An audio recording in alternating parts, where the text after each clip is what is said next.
Okay guys, I'm back. I just ate my sushi and it was pretty good. It's like, filled my stomach with food and it was just good. Like you don't want to eat foods that like make you feel sick or gross afterwards, like fried foods and big hefty meals that have a lot of substance to it. Like that's okay like once in a while, but your normal everyday diet should be like pretty light and just satisfying. Like I like a kick of heat. I think it's healthy for you too. I think there's a lot of vitamins and minerals and like nutrients that you're getting from those things, and it suppresses your appetite. So I'm talking about like pepper, just regular pepper, on salads or whatever. Tabasco sauce, which is kind of like, I don't know, I kind of like it on like eggs and like breakfast things.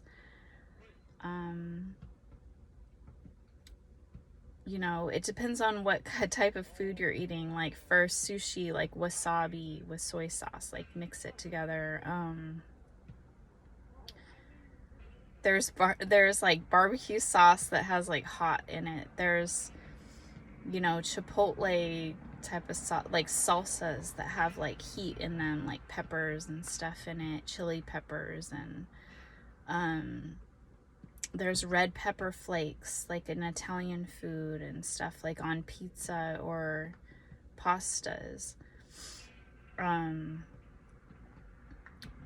Like Mexican hot sauce and stuff. It's like that adds like flavor to your food, and it's also like has health benefits to it, and it helps your metabolism as well.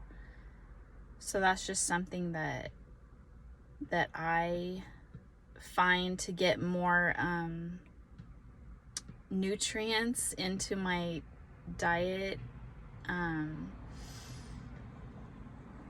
It's things from the earth that heal your body. There's things, certain like fruits and vegetables and things like that that come from the earth, that, and like spices and things. Like I used to get like a plain bagel.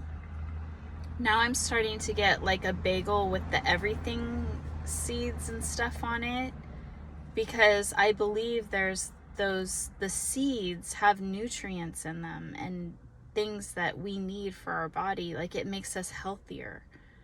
So the sesame seeds, the sesame oil, the poppy seeds, the poppy oil, whatever it is, the garlic, the onion, it's like, even if it's freeze dried or whatever, it's like there could be some nutrients in there that we're getting that we wouldn't otherwise be getting. Try to limit the salt intake, of course. Try to limit anything that might be harmful to your body. I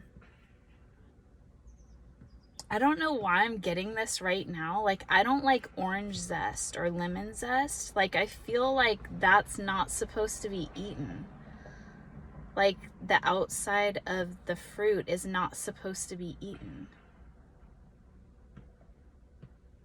I'm even getting like a peach, because that's like, oh. There's something about the texture on my teeth that like gives me the chills.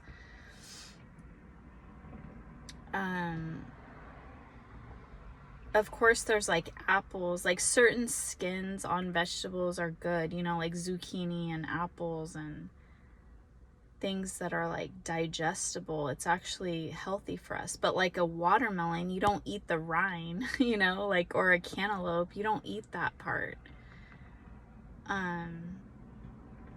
So we really need to make sure that these things are healthy for us. I don't know what studies have been done about like orange zest and lemon zest, but it seems like, I don't know, maybe there's health properties to that.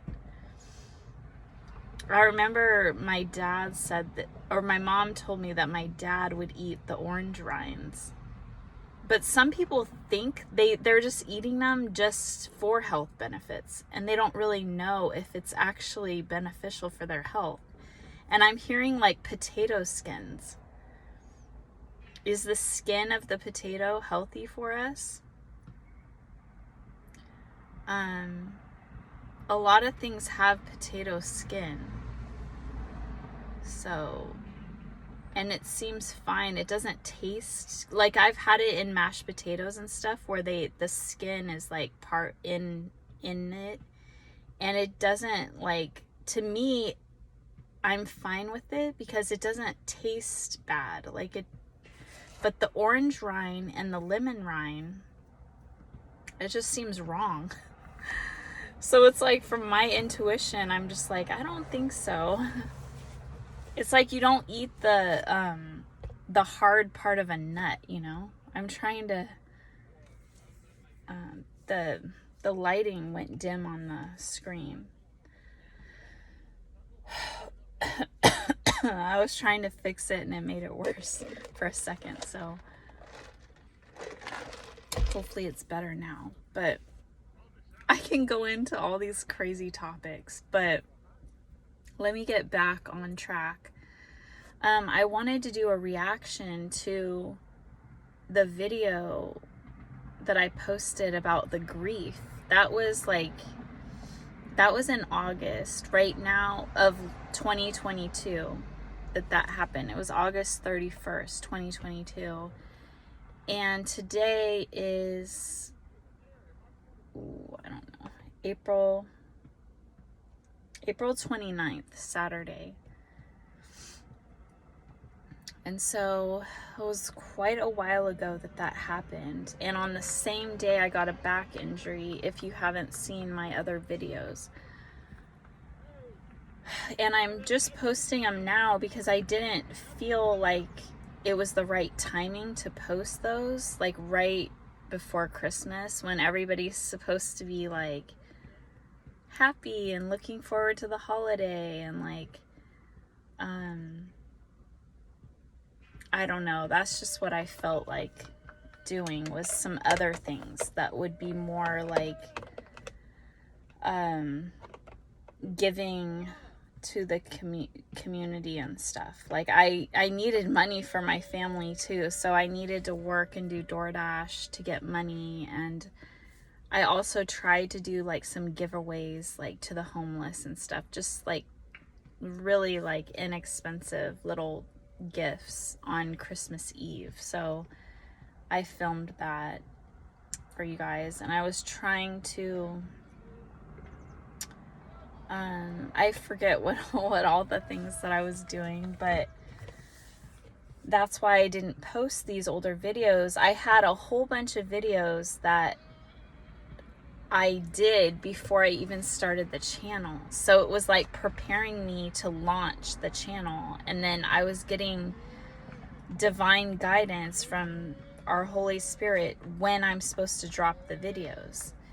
And then I was being guided to just like drop them like as fast as I could. I was having computer problems, and I'm still having some issues with that, and so I haven't got those fixed yet.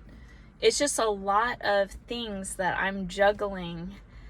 I did a whole website, I have merch, I have all kinds of clothing and everything. I updated that a lot. Like I added a lot of new items.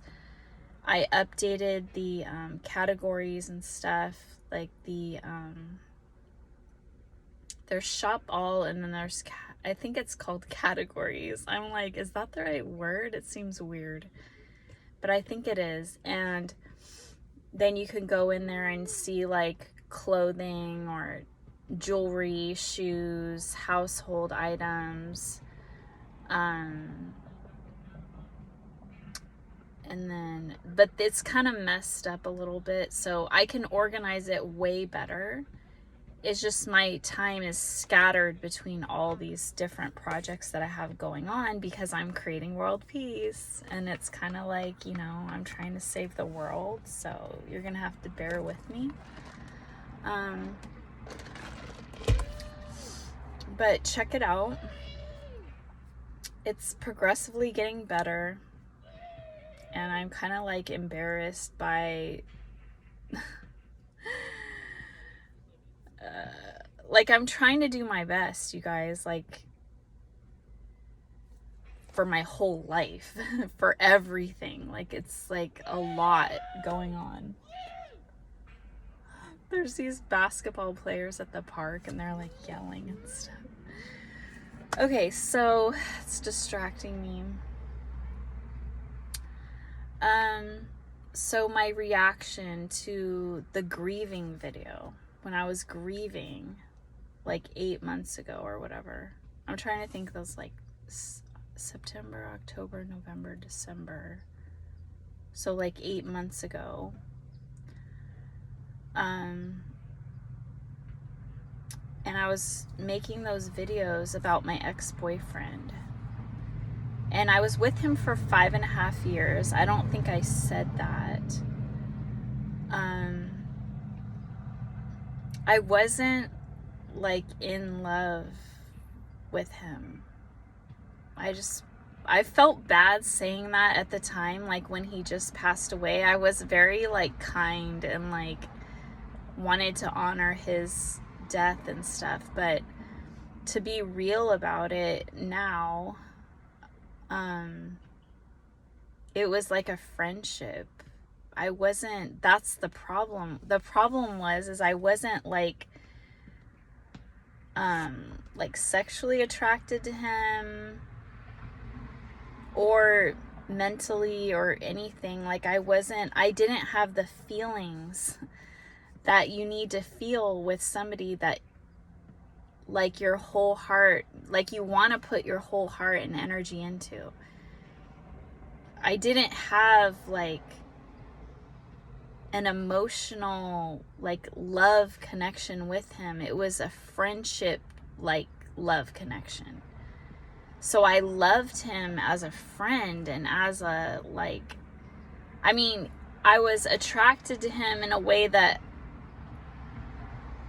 was like, you're a good person, and like just like, oh, okay, you know, like you do when you're young. I don't know, because we were in our 20s, 18 to 23 when we dated.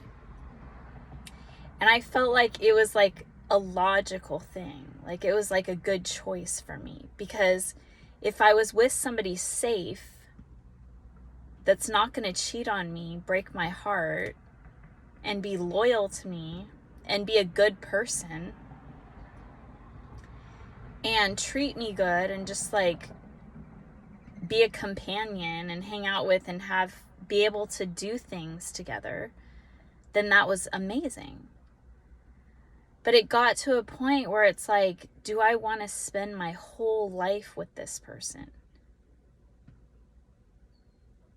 Do our lives align with each other where I could spend my whole life with him and not feel like I'm missing out on something else? And the answer was no. When I asked myself those tough questions, it was like, no, like he's not supporting my dreams. He's not there with me when I feel like he should be. If he cherished me and loved me so much, why is he choosing to watch football every Sunday instead of going with me and helping me, like supporting me with my dreams, with a career that could progress both of our lives if we were together, like making money, like making income, pursuing dreams, like going out into the world pursuing dreams, not just sitting at home watching TV and sports. That's not going to progress your life. And yeah, he could progress his life with sports because I encouraged him to get a college degree. He wasn't going to go to college because he didn't even graduate from high school. And it was like, I didn't want to be with somebody that wasn't like doing things that like would improve their life and our life, and like help each other grow and stuff, like be a team and like have a goal together to like, I'm very like future oriented, like I want to achieve, you know, like I want to, there's something out there like I'm being forced to do. It's just within inside of me. And so for me, a partnership, a relationship is about chasing the dreams together as well, like building the life together. Not taking the easy way out and just sitting on the couch and watching TV. But I had done that because I didn't have a partner to like go do it with. But when I met my twin flame, it was like a completely different thing. And I keep skipping over my ex-husband that I was married to for 12 years and had 3 kids with. But with him, I thought we were building our dreams together. But then when I got pregnant, it was like, I realized it was like a trap. It was like he could hold me down. Like he had me trapped because of the kids. And also, like, I wanted to put all my energy into my children because I love them so much and I wanted to be there for them. I didn't want to just like go out and like do other things and like leave them behind. Like it filled my soul, the depths of my soul, to be with them and to raise them. Like, so I made sure that I did that throughout everything, even throughout the divorce and like not having a job and like trying to find jobs and like all the stress and all the craziness that happened. I did it, you know, like I survived that. Like they're teenagers now. The youngest ones are teenagers. My oldest is in her 20s and she turned out really great, like self-sufficient and everything. And we're not talking currently, but I love her and I'm proud of her. We just have some different views on our religious viewpoints. And I can't have negativity in my life right now, if ever. So if somebody doesn't love me and respect me, I can't do anything about that. All I can do is continue to be myself and hope that, you know, that my own flesh and blood will not be stubborn and egotistical and like think with your heart and not your, you know, logically. I know a lot of these things, like logically it doesn't make any sense, but when you're a spiritual person, things don't always make sense. It's about God's plan. It's not this society's plan. It's not how nothing is. It isn't picture perfect. When God is involved, it's not picture perfect. Once you get everything straightened out and all your issues resolved and all the thing God wants you to do, then you will be rewarded and things will be way better than other people's paths because you'll have all your wishes granted. And even throughout the process, you're being blessed more than others. Even when you're going through all these bad things, people will look at you like, wow, she did that and this and that. And like, she's lucky, you know? But then they might not know the flip side of it, where like all the bad things that you went through as well. It's part of being a chosen one. So, yeah, the reaction is, it was like a completely different thing when I met my twin flame. The love was like, my heart was racing out of my chest. I was like so like conscious of every little move that I was making, and what impression it was making on him. Like, and then wondering, like, why am I thinking like this? This is crazy. Like, you don't even know this person. And like all these crazy like emotions and things that it's just like weird. It was like love at first sight, and you're like, why do I feel like this? I didn't feel love. Let's just put it that way. When you have love at first sight, it's not actual love. It's like an infatuation.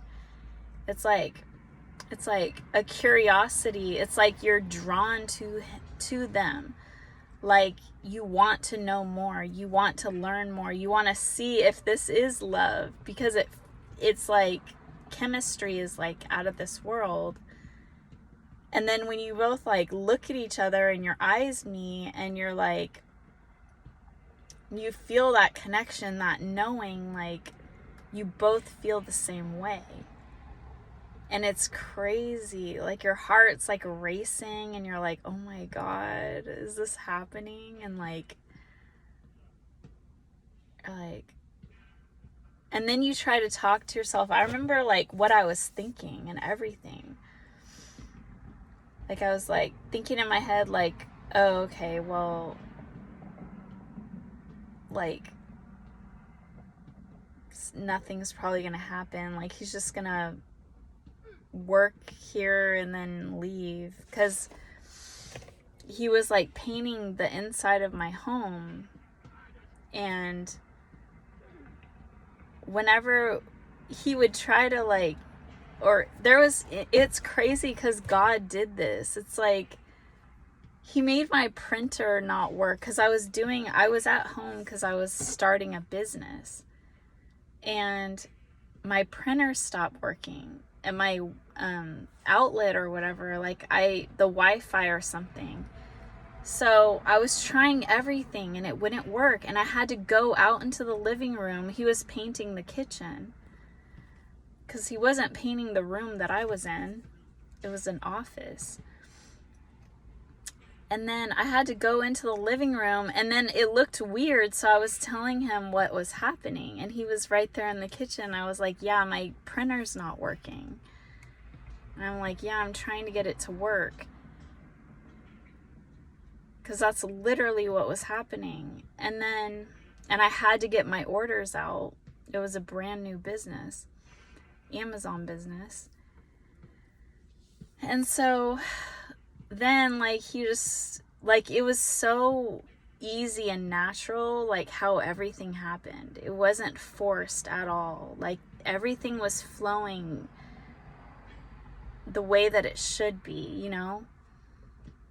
I don't remember exactly how the conversation started, but you know, like we just started talking. Like he was kind of like, you know, oh, I don't remember. Because that's not what I was so like giddy and excited about him just talking to me, and that how I was able to talk to him because of this printer problem. And I remember him calling me ma'am. I just remember, like, I can probably remember the conversation if I really tried to think about it. But I know, like, he called me ma'am. Oh, he said, like, at one point in the conversation, he was like,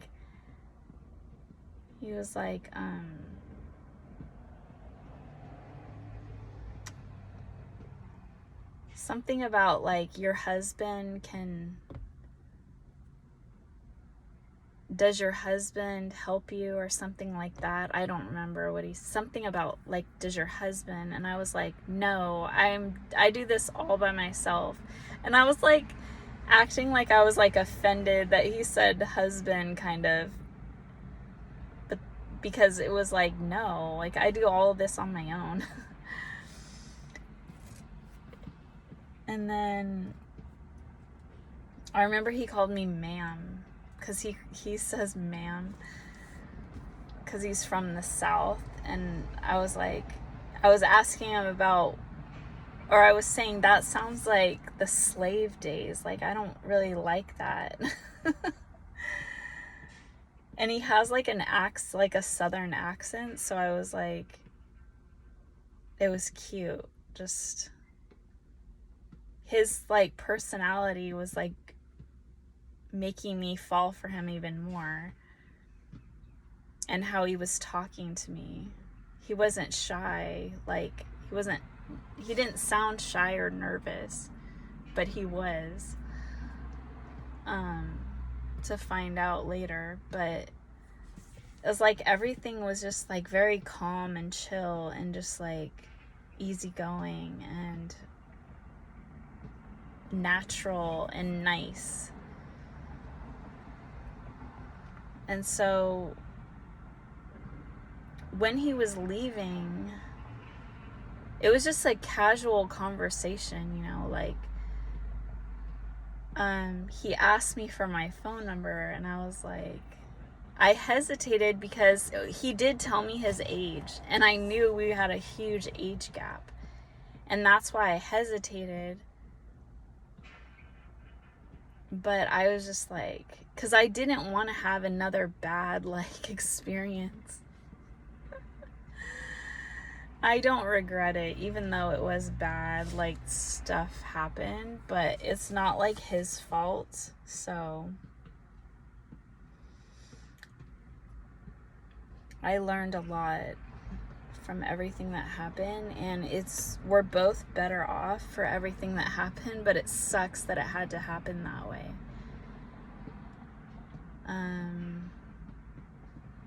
Yeah, I think we both look back at that and think like we wish that we could turn back time and change everything, because we know each other now. And back then we didn't know each other. So we had these negative thoughts creep into our minds, like, because it was so perfect that you remember times when past relationships when you thought things were great and then they weren't. And so you don't want to like overthink, like think that things are going to be perfect.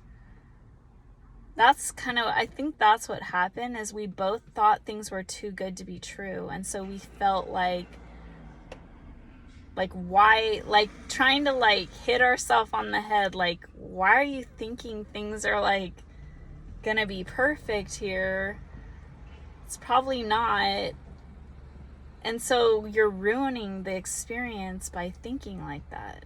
So we both ruined it because we're like, oh no, this probably isn't like what I'm thinking it is.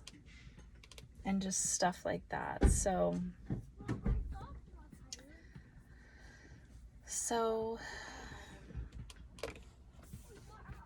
it's pretty complicated, but we both were trying, and we got communication interference, we got God's divine like separation and everything happening.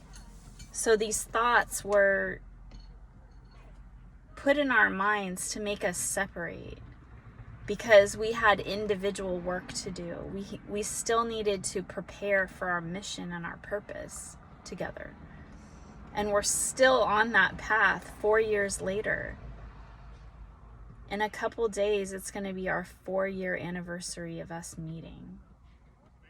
And I'm a way better person today. I was just as great before, but I had a lot of prep work to do for my mission. So it's not that we weren't great before. It's that we needed to elevate and be greater, be superhero material. So hopefully we've upgraded enough to come together, and that's what we're in the process of doing, is trying to be together and trying to understand. We understand the path that we're on. We understand that God, we're meant to be together. But how do we satisfy the 3D world as far as feeling comfortable and trusting one another with all of this chaos that was thrown into our lives through God to better us? So it's we both don't want to just follow our emotions, but want to be logical as well. We both have kids that are involved, so we want everybody to be happy. You know how it is when your kids are not happy and they make your life miserable. That happened with me with ex-boyfriends, where the kids would ruin everything because of their negative thoughts. And so in my manifestation, I had to manifest. And in my manifestation, I wanted people to respect us and to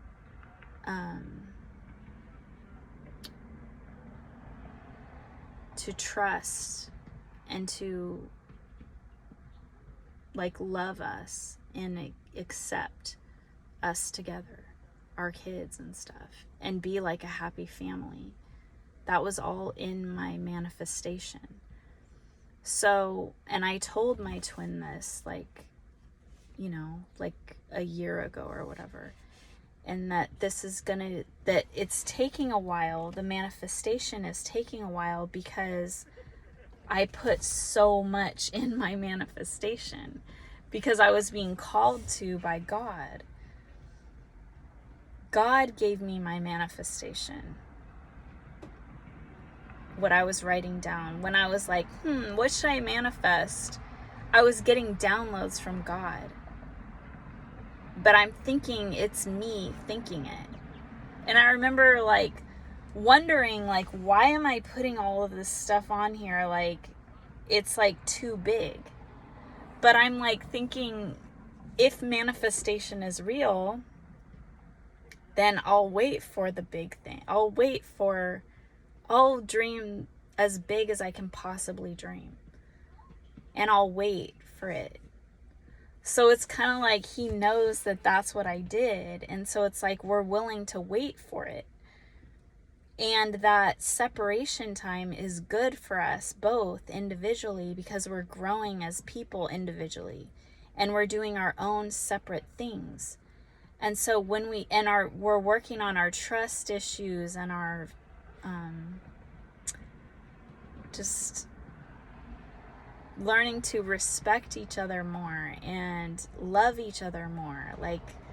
Love makes the heart grow fonder, and the people around us can see that we are still dedicated to one another and that they can trust and believe. And so it's all working all in harmony with the plan. And so we're being very mature and logical about our very emotional connection. Because if it was up to us, we would just like we're magnets. So we're one soul. That's what a twin flame is. And so we would just be together. And if that happened in the beginning, Earth Healer Movement would have never come about, because I would have been so infatuated with him and wanting to like be glued to him, and that all I could think about is him, and like having fun with him, like just doing stupid things that don't impact the world. That's what I feel like would have happened. I feel, because I wasn't in the mind frame like I am now of saving humanity. That wasn't even a thought in my mind. God had to build me up to tell me who I am and what my mission is and purpose is. And that I'm a twin flame and that he's supposed to be with me. So just work on yourself, and eventually you guys will come together and be amazing power couple that saves the world. So we're both being very patient when all we really want to do is just like be together. And our love just grows stronger. Like, I feel like it just grows stronger. So with time. And that we're able to trust one another more because we're still connected after 4 years. And we have literally we have not spent like 12 hours together or 24 hours together straight. Like, the most time that we spent together was probably like 6 hours maybe, when we went to Six Flags. We barely stayed there very long. So we might have stayed there for like an hour or less, like, and then he needed to leave. So it's like all of these obstacles have been in our way. We haven't like barely been together or barely like spoke face to face or on the phone. We're just like texting is our thing. We just text because it's very emotional for me, and it makes me feel like sad that I can't be with him. It makes me feel like, I don't want to feel feelings that I don't like, that upset me. I just want us to be together. So if he's telling me things that like he did this and he did that, it's like it makes me sad, because I'm like, I want to be there with you doing those things, you know? Or like if he talks about his kids and stuff and they're doing, like, it makes me feel like I want to be there and do those things with, like, I want to meet your kids. I want to know them. So I don't even want to know if I can't be there. So it's kind of like an insecurity or like a trauma, but it's really not, because the strength comes from not being emotional and not wanting to know, because you know that that's not going to serve you, like, it's not going to make your life better. It's going to like occupy your time with things that you don't need to learn. You don't need to know about them, because you need to be focused on your path. That gets you closer to him. Knowing what he's doing in his life is not going to make it go faster. It's going to slow it down. So that's where the strength comes in. And he wants to know about me, and I tell him about me, because it makes me feel good that he cares. And it makes him feel good that I'm like still like on track with him. And he can be filled into what's going on with our path together. And then I'm sure he needs time with his kids and his own sanity to like get everything right, to process everything and make sure that he's healed from all his traumas and things. And that he understands, he can really think and know what he wants out of his life. That it's not just like so easy where we just came together and we're just like it's nothing. This is something way bigger than any kind of relationship that I've ever had or ever will have. This is like the top of the echelon, like I'm hearing Big Bang. This is just like, yeah, like stars colliding. It's like, it comes once in a lifetime. So it's like you can savor it. Like it doesn't have to go fast. You could take your time and just like, it's like when you're eating a good meal and you just want to like eat slowly and savor each bite because it tastes so good. It's like everything is good. Of course it's just emotionally fulfilling. But there's times where we doubt ourselves or doubt things like in the beginning, and then it causes heartache.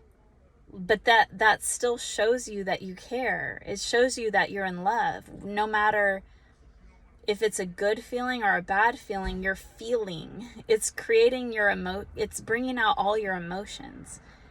And you're able to really think about it and think like, okay, I'm not even with this person. I'm not even like, we're not even together. We're not like seeing each other, and I still feel like this.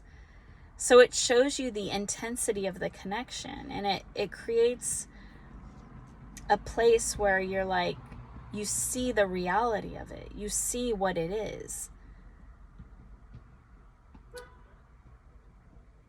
And you see God in it. You see the love and the everything.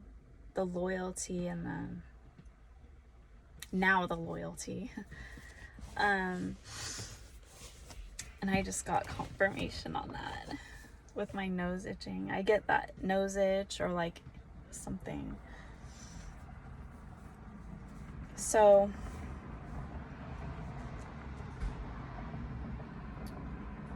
yeah, I think I'm done talking now. So I'll talk to you guys again later. Bye. Peace.